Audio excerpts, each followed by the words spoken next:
On accueille Anne-Sylvie maintenant au 39 21. Bonsoir Anne-Sylvie.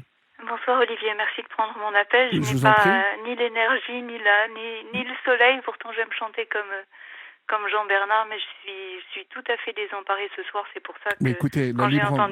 j'ai entendu tout à l'heure votre appel concernant les gens qui se sentaient un peu délaissés par la justice, Oui, voilà, je me suis dit que j'allais profiter ce soir de l'occasion. mais J'ai vous avez écouté raison, vous la avez libre raison. antenne depuis ses débuts et très fidèlement. Voilà, donc je vais vous exposer ce qui m'arrive. Mhm. J'ai appris tout à l'heure par un mail d'huissier que le 10e rendez-vous d'expulsion qui était prévu pour des gens qui occupent une chambre dont il ne paie plus le loyer depuis août 2013 Août était 2013. août 2013 Mon Dieu. était dans Paris, dans l'immeuble où j'habite au-dessus. Et donc, j'ai intenté une procédure en justice parce que naïvement, je pensais que il suffisait de faire reconnaître ses droits et que les choses allaient suivre leur cours. Donc de 2014 à 2018, il y a eu 2 procès que j'ai fini par gagner en 2018. Donc le 1er février 2018, j'ai obtenu un avis d'expulsion Mhm. pour ces personnes qui étaient 2 au départ et qui sont 5 aujourd'hui dans 21 mètres carrés, donc avec tous les problèmes d'insalubrité d'anormalité que ça représente. Oui. Pour des raisons que je peux vous expliquer, c'est un bien que j'ai reçu de mes parents. Oui. Et mon père était âgé et a mal fait les choses. Donc Mhm. la situation est comme Découle elle de ça. est, découle de ça. Je l'accepte. J'ai hérité la situation et les problèmes que j'assume. Et j'ai pas écouté les conseils qui me disaient pour se débarrasser de gens qui ne paient plus leur loyer, puisque mon père est mort en 2014 et que les loyers n'étaient déjà plus payés. Il faut envoyer quelqu'un, casser la porte, mettre toutes les affaires dehors. C'est pas du tout ma façon de vivre. Je suis assistante dans une fondation reconnue d'utilité publique. Oui, et puis Je vous crois savez, en... je vais vous dire une chose, excusez-moi de vous couper Oui, Anne-Sylvie, je vous en mais prie. les gens qui disent non mais attendez, moi si j'étais à votre place, ça ferait longtemps qu'il serait plus là, j'aurais envoyé 2 baraques, 2 hommes baraqués casser la porte et me virer tout ça. D'abord ce sont des gens qui n'ont jamais été à votre place, déjà. Oui, Parce que moi j'en ai connu des gens, et des gens de ma famille qui se sont retrouvés dans cette situation. Eh ben, vous ne pouvez pas faire ça parce que quand vous êtes dans cette situation, vous vous rendez compte que c'est grave d'aller casser une porte et puis frapper éventuellement des gens pour qu'ils déguerpissent d'un évidemment. bien et que ça, il faut être un voyou ou un mafieux pour faire ça en Absolument. fait. Et si on n'a pas ça en nous, cette fibre-là, eh bien malheureusement, parce que je pressens de ce que vous allez me raconter, eh bien on rencontre des problèmes parce que je pense à une femme qui m'a appelé avant-hier soir avec son fils trisomique de 14 ans et qui allait être expulsé Oui, le j'ai 15 entendu. septembre. Là, par contre, pour expulser Fanny et son fils, le 15 septembre, il y aura des policiers. Il y aura des gens pour expulser cette femme.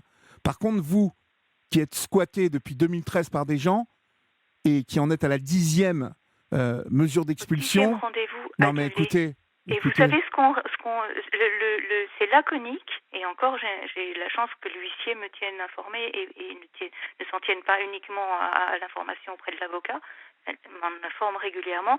Le motif est faute d'hébergement, c'est-à-dire que dans Paris, alors je ne sais pas si c'est dans toute la France pareil, dans Paris maintenant, on ne peut pas, quel que soit le prétexte, mettre quelqu'un qui a un arriéré de loyer tel, puisque la dette locative s'élevait en juin, dernier état fait par l'huissier, à 50 800 euros.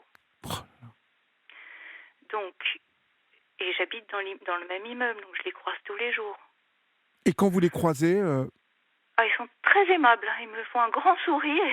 J'ai vraiment l'impression qu'ils se fichent de moi. Enfin, c'est insupportable. Parce que ce que j'ai appris aussi par le commissariat d'arrondissement, j'ai essayé de contacter le maire, le député, le commissaire, enfin de comprendre. Je voudrais juste comprendre pourquoi quand on passe par une voie judiciaire, parce qu'on respecte la La loi de loi. son pays, on respecte les gens qui sont la Oui. partie adverse, Oui. on fait des choses avec les valeurs qu'on a. Eh bien, vous n'avez aucun interlocuteur. La réponse laconique que j'ai, c'est faute d'hébergement, point barre. Et le commissaire me dit, mais de toute façon, madame, avant chaque expulsion, nous appelons les personnes concernées pour leur demander s'ils ont une solution. Non, mais on Et croit s'ils n'en rêver. ont pas, on ne se déplace On pas. croit rêver quand même. Mais c'est la réalité. En tout cas, c'est ce que j'ai appris du commissariat d'arrondissement de la personne qui est censée se déplacer et qui ne se déplace pas. On est d'après l'huissier qui est parisien, on est une dizaine de cas longs comme ça dans Paris où j'ai reçu d'une association que je connais absolument pas l'année dernière et qui se prétend mandatée par la préfecture de police, puisque c'est du ressort de la préfecture de police l'exécution d'un jugement, d'expulsion en tout cas. J'ai reçu une lettre me disant que j'étais priée de renoncer à la dette locative parce que ce serait le seul moyen de les faire déguerpir. Non, de pouvoir leur accorder un hébergement social. Donc c'est-à-dire que moi qui travaille pour aider des femmes qui sont battues, Oui. toutes sortes de populations Mmh. qu'on n'arrive pas à loger, en tant que fondation. Enfin, Oui, on a oui. des relais, etc. Mais c'est très difficile. Oui. Eh bien, ces gens-là qui ne paient pas de loyer depuis 2013, qui ont 50 000 euros de dette locative et qui vivent très tranquillement puisque je dois payer leur eau, là, la copropriété a installé un compteur d'eau. Donc maintenant, l'eau m'est facturée à moi en plus du reste des charges, Incroyable. de tout. Et je n'ai aucun interlocuteur. C'est-à-dire que j'ai compris que puisqu'il s'agit d'une famille, à l'origine, deux frères étaient locataires, deux frères de 30 ans. Oui. L'un est parti parce qu'il faisait du tapage et que tous les voisins se sont retournés contre lui. Je n'étais pas encore dans l'immeuble. Et l'autre, pendant des vacances d'été, a fait venir sa femme et leurs 3 enfants qui étaient alors assez jeunes et qui aujourd'hui ont 23, 22 et 21 ans. Et tout le monde dans 21 mètres carrés ? Tout le monde dans 21 mètres carrés. Tout le monde, quand les services sociaux, je ne sais même pas s'ils les ont revus, quand cette association, en tout cas qui m'a contactée, les reçoit, ils prétendent qu'ils sont 5. Il y a une fille aînée qui travaille. En fait, ils sont 4, ils sont 3 à travailler. Et il n'y a que le père qui est le locataire en titre, si je puis dire, qui est sur le travaille bail. au noir, Oui. qui lui travaille au noir, donc de toute façon il n'y a pas de prise. La mère travaille, la fille aînée et le fils qui suit travaillent, et la plus jeune fait encore des études, mais ils ont tous plus de 20 ans, et moi je me dis, un jour ils vont être grands-parents ces gens-là, ils vont être 7 ou 8, et on me répondra toujours faute d'hébergement. Et pourquoi ? Enfin, quelle priorité ? Je suis absolument contre le fait que des gens soient dans la rue, etc. Mais il y a peut-être une juste mesure entre les gens qui sont malhonnêtes puisqu'ils ont payé leur loyer sans difficulté et qu'ils sont plus nombreux à travailler et qu'en plus Et qu'ils pourraient payer leur loyer actuellement. Mais bien sûr. Donc et que délibérément, ils vous escroquent. En tout cas, il ne règle pas et il n'arrive rien. Il n'y a aucune conséquence. Est-ce que je peux vous demander dans quel arrondissement c'est ? Oui, dans le 16e arrondissement. Ah bah super. Voilà, donc j'ai toutes les tares propriétaires dans le 16e arrondissement qui exploitent une famille qu'elle veut mettre à la rue. Ça, c'est vraiment, quand j'en parle à des associations que je ne connais pas professionnellement, des associations, c'est vraiment c'est tout de suite ah mais vous habitez... Ah mais oui, bien sûr. Bah oui, j'habite dans le 16e, je suis assistante, je suis divorcée, j'ai 3 enfants. Et puis c'est bien connu que dans le 16e, il n'y a que des millionnaires. Hein, c'est bien connu. Voilà. Non mais voilà, c'est insensé ce que vous nous racontez. Et ce que je voudrais, si vous voulez, c'est que quelqu'un de la préfecture m'explique ce qu'ils font entre deux rendez-vous d'expulsion annulés faute d'hébergement. Est-ce que quelqu'un s'occupe de trouver une solution ? Mais non, personne ne s'occupe de ça. Et comment on sort de ce cercle infernal ? Oh, c'est incroyable. En fait, si j'ai bien compris, c'est lorsque votre père était encore dans cet appartement qu'il a accepté de louer voilà. C'est une chambre en fait, 21 mètres carrés. C'est une chambre. Ouais. C'est une chambre indépendante, elle n'est pas au même étage. D'accord, elle est sous les toits. Non, elle est en bas. Elle est en bas, d'accord. Oui. Et donc, il a loué et ils ont payé leur loyer pendant combien de temps? Ils sont arrivés en 2009, de 2009 à 2013.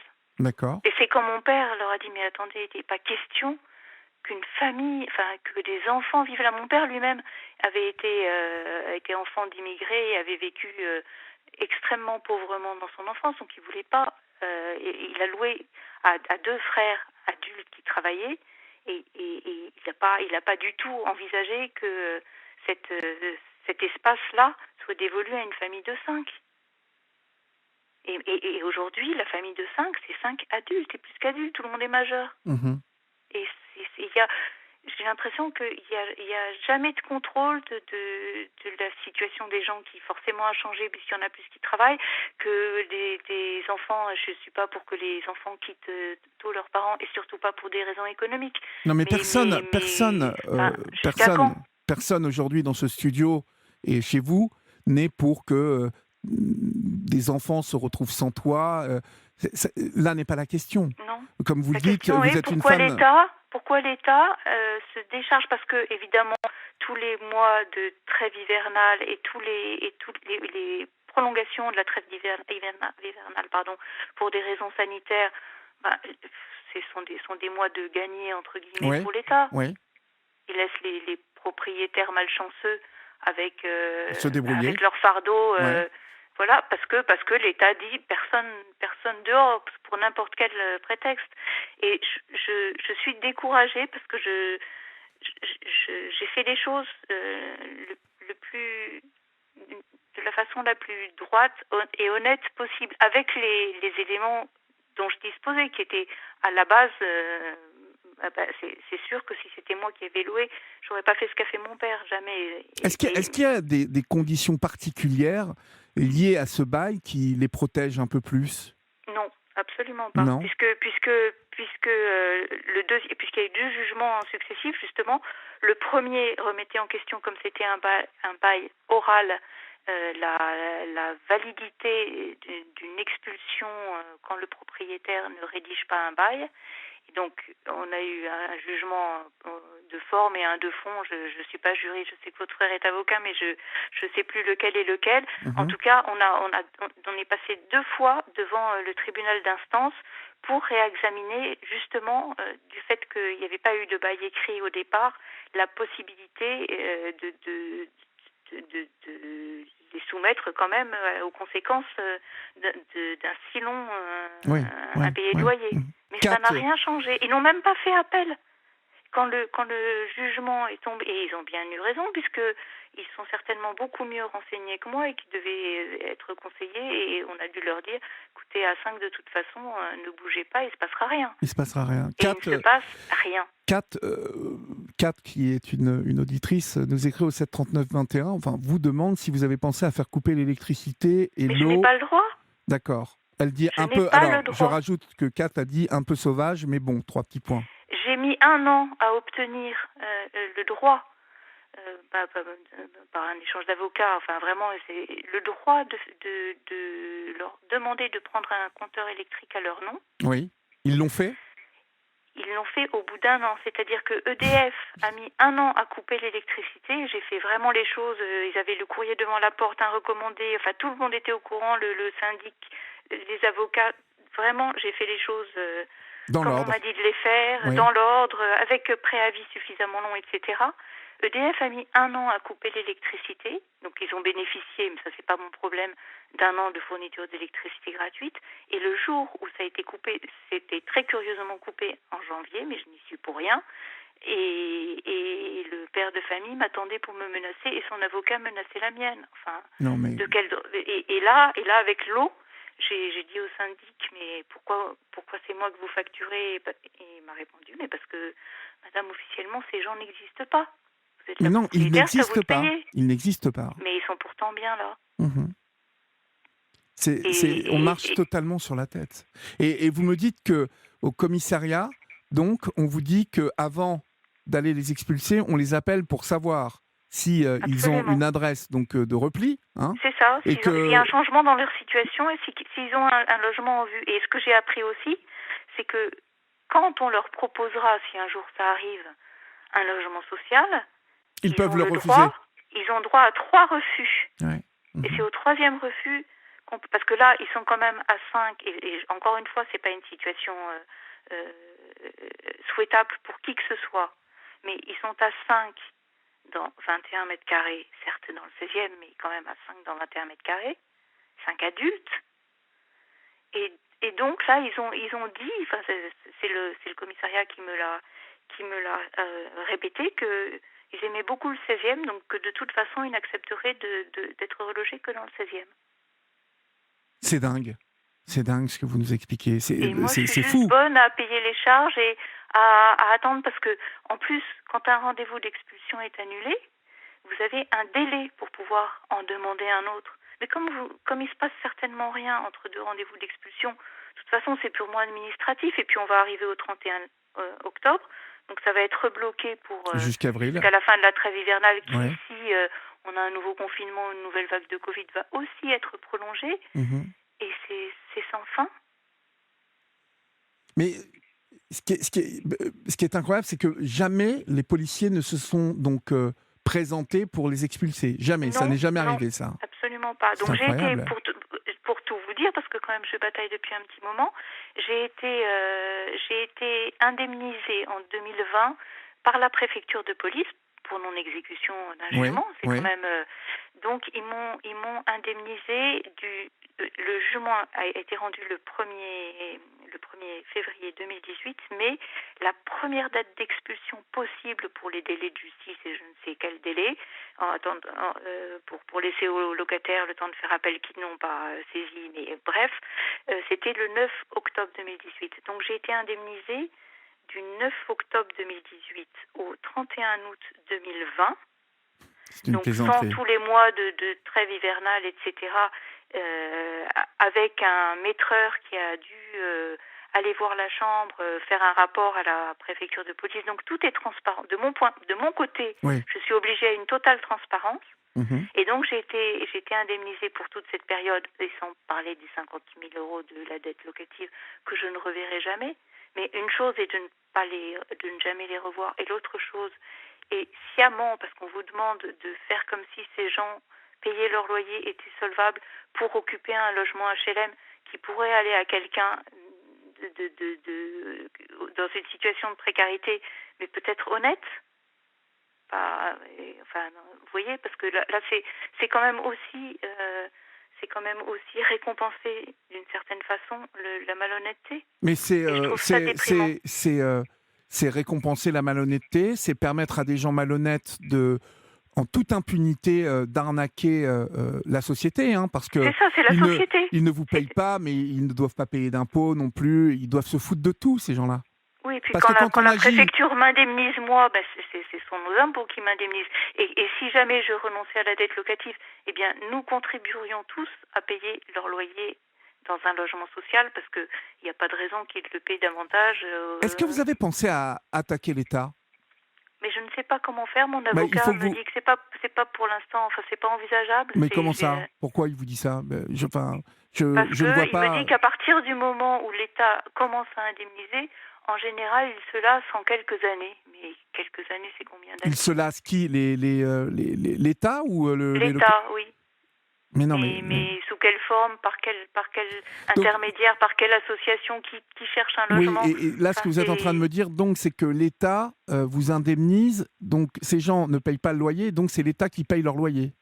Oui, qui paie les mois sans trêve hivernale avec un tarif qu'il fixe comme ça au prorata. Et puis il faut que je paye un avocat pour faire ça. Donc là pour les mois passés, c'est-à-dire depuis la trêve hivernale a été prolongée jusqu'en mai.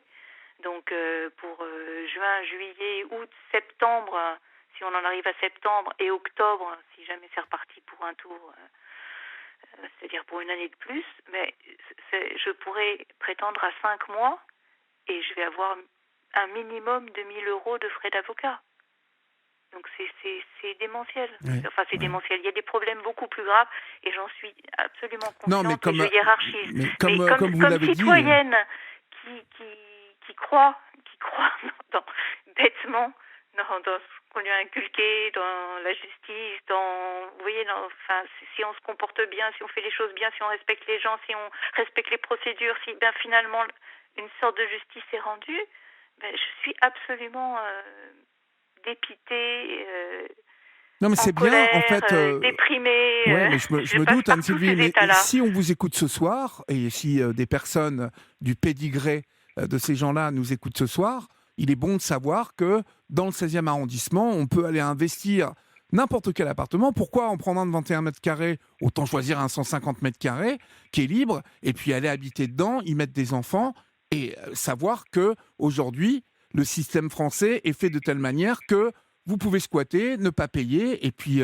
allez, on y va, ça roule. Et en fait, ce sont les citoyens, nous, qui payons pour ces gens-là. C'est ça. Et c'est absolument inadmissible.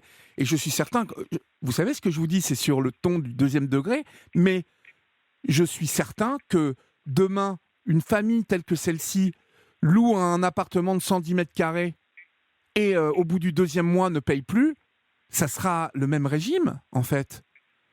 Pourquoi ça serait autrement? Pourquoi? Mais il y a quand même des expulsions qui ont lieu de temps en Il y en temps. a, il y en a. Et, non, plus que vous ne le croyez. Il y en a des expulsions. Mais vous voulez que je vous dise, les gens qui sont expulsés, ce sont les gens qui respectent la loi. Ce sont les gens qui ont assez d'éducation pour avoir peur de la justice. Ce sont des gens qui ont assez d'éducation pour craindre la justice. C'est tout simplement ça. Aujourd'hui, nous sommes dans une société qui est en train de basculer à travers certains individus qui ne craignent plus rien et qui pensent, mais peut-être à juste raison, qu'ils peuvent toujours pousser plus loin les limites. Et pour se comporter comme ça, Anne-Sylvie, il faut avoir cette fibre dont je vous parlais de voyous, de gens malhonnêtes. Parce que occuper 8 ans un appartement à 5, dans 21 mètres carrés, bon, il faut avoir quand même, il faut être préparé psychologiquement aussi à vivre comme ça, non? Ah, oui, je ne sais pas comment, enfin, je n'envisage pas du tout, j'ai jamais envisagé Mais de non, faire vivre à mes enfants mais des non, conditions pareilles. non, mais enfin, voilà, je trouve ça incroyable. Et vous qui êtes une femme, donc seule, si j'ai bien compris, C'est ça. avec 3 enfants à charge, eh ben, on Non, ils serait... sont plus, Non, mais j'ai des enfants adultes aussi, mais oui, mais il y depuis en a deux 2013. qui ne sont pas autonomes, donc, Voilà, et puis financièrement. depuis 2013, enfin, ils étaient, quel âge ont-ils vos enfants? 32, bientôt 30 et bientôt 25, et par exemple celle de 30 n'est pas Autonomes? autonome financièrement, et celle de 25 a besoin de se loger, et ben, Bah, celle de logiquement je 25, la logerais volontiers là, voilà. bon, il y a 8 Mais ans, je peux celle de pas. 25 avait 17 ans. Donc C'est ça ça. veut dire qu'on préfère laisser des gens malhonnêtes comme ça plutôt que aider une femme qui a à charge des enfants, dont une jeune fille de 17 ans qui va sûrement aller en fac, qui va avoir besoin de son indépendance. Voilà, c'est juste ça que l'on peut constater. Et encore une fois, je le répète, dans le 16e, donc on sait qu'on peut aller... voilà, si on a un petit peu d'argent de côté, là, on loue un appartement, on fait des fausses fiches de paye, on rentre dans un appartement de 80 mètres carrés, puis au bout de 3 mois, on paye plus le loyer. Et puis comme on est un couple avec 2 ou 3 enfants, on sait que la loi française, en tout cas le système français, fait en sorte qu'on n'est pas expulsable. Parce que ce qui vous arrive, vous, là, depuis 8 ans, ça arrive à plein de gens, hein, et Oui, partout je en sais. France.